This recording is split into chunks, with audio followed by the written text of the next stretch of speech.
Hey kids, it's Eglantine here, and this one's a little more personal. And that's just to say, I hate spoilers. I really do. I don't like giving them, even though I know some have slipped.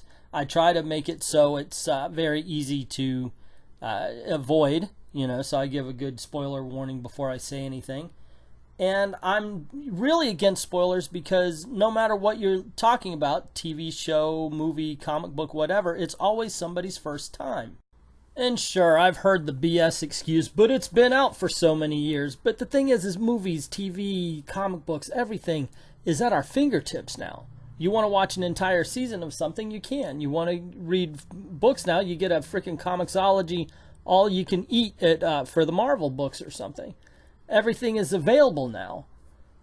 So all you're really saying is, hey, I enjoyed this the way God meant it to, with no spoilers, not knowing what happened going in, and ooh, look, I'm really surprised.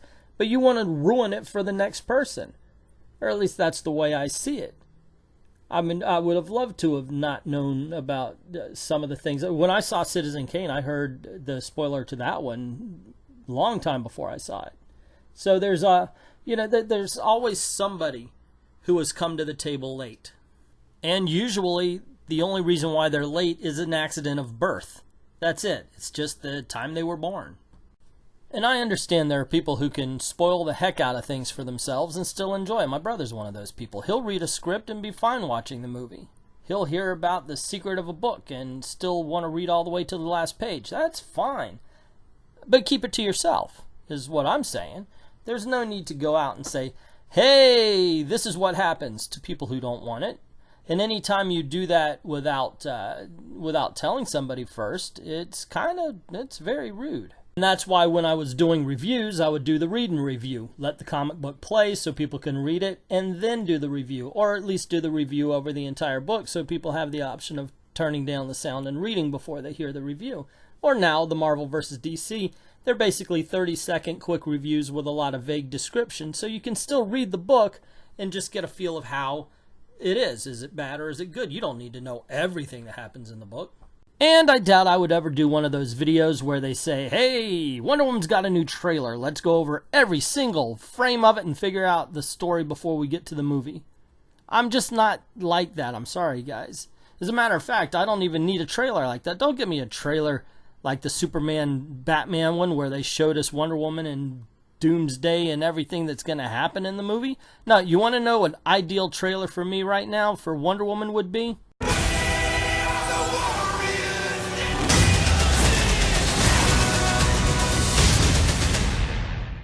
Done. That's all I would need. I'm good with that. That tells me where it is, what it is, and when it's starting. I am cool with that because basically, as far as all these comic books, superhero movies, I'm there. I'm going to see everything. That's just the way it is. I say support the troops. That's how I feel about it, but I don't need to know everything about it going in. Just give me a little tidbit, tell me what it's all about, and I'll be good. And you may be wondering, Eglantine, what brought this up today? Well, one of my channel nerds, and I've got a couple, I like to play with them. I mean, every click onto my video and every comment adds to, it helps me out. So, I let them play, it's fine. But it's when you attack people or when you're rude, that's what really grabs my goat. And this guy says, hey, here's a spoiler for Secret Empire, and I don't care if I spoil it for you. And then, said something that happened at the end. Sorry, you got to go. I'm constantly, I am constantly erasing messages. You have to, because you do have trolls, but there's that kind of troll, which I will block you.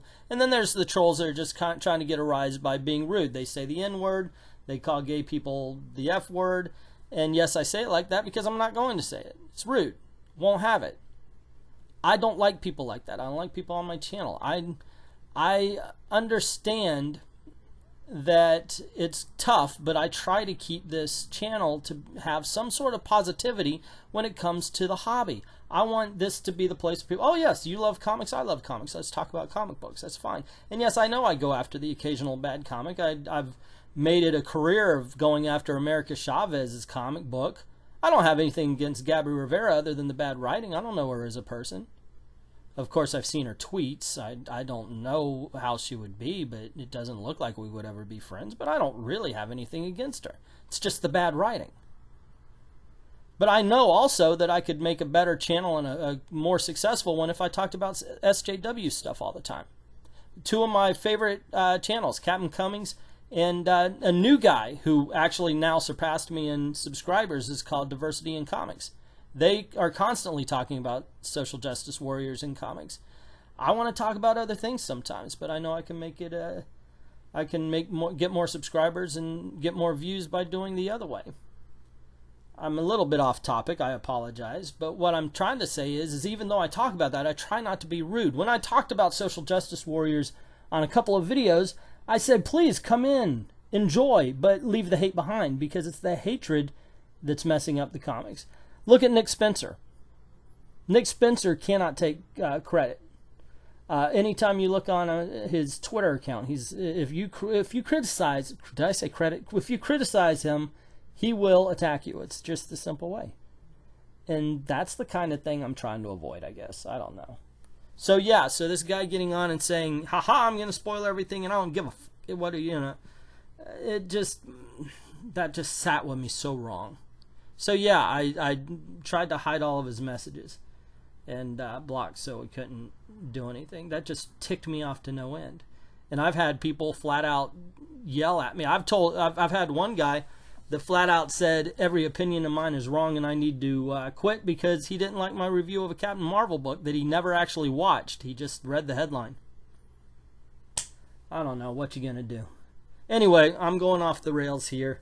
I guess the whole point of this is this guy ticked me off because it was an attack on people. When he said, I don't care what you do, blah, blah. Had he even said, you know, in Secret Empire #2, they had this happen and I don't agree with it, blah, blah, blah, yada, yada, that would have been okay because, okay, accidental spoiler, somebody's going to do that. It's going to happen.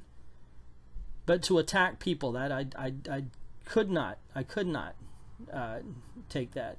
So I guess the whole thing here, if there's going to be a rule, argue the point. Argue the book. Argue the movie. Do not argue the people. That's what, and I understand if they're on Twitter and they're saying, holy hell, I hate people who are like this, then obviously that's a lot different than that, but we're not talking about that right now. We're just, anyway, try, like I said, argue the point, argue the book, argue the movie, whatever, just leave the people out of it. Just because I hate America and you loved the America comic, that doesn't mean that you're dumb or I'm dumb. It just means that we have two different opinions. Just mine's right. Okay, I'm sorry. I just kidding there. Anyway, do you agree with what I'm saying? Do you not agree? Let me know in the comments below. Rip me a new one too, because I know I ranted for a long time on this one. Also, please click like, click share. If you haven't done it already, subscribe and share. Lord knows I need the shares. But most importantly, guys, thank you very much for watching.